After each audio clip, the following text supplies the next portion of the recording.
காசு வாங்கும்போது காலில் விழுந்து வாங்குறாங்க. அதே காசை கேட்க போனா காலில் கிடக்கிறத கலட்டுறாங்க. எப்படி தான் பொழைக்க?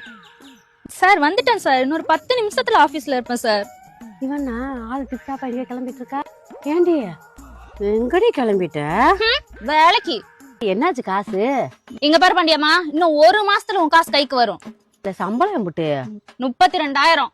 என்கிட்ட 1 லட்சம் வாங்கியிருக்க. 32,000 ரூபா வாயில நீ கடன் அப்படியே அடைச்சிருவியாக்கும். இங்க பாரு, உங்ககிட்ட எல்லாம் பேச டைம் இல்ல. கிளம்பு, காத்து வரட்டும். எனக்கு வர வேலைக்கு டைம் ஆச்சு. பாய். ஏண்டி அந்த மருந்து வட்டி காசு கொடுத்தானா இல்லையா? இன்னும் கொடுக்கலக்கா. போய் அக்கா, என்னடி 20,000 பணம் வேணும்க்கா. நீதான் 32,000 ரூபாய் சம்பளத்துக்கு வேலைக்கு போறல, பிறகு என்கிட்ட பணம் கேக்குற?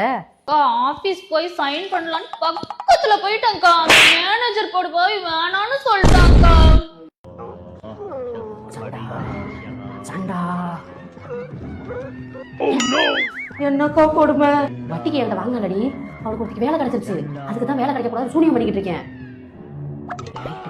அவன் வீட்டு முன்னாடி உடச்சிட வேண்டியதான். அம்மாடி காசு போய் வாங்கிக்க. நம்ம கிட்டே வா.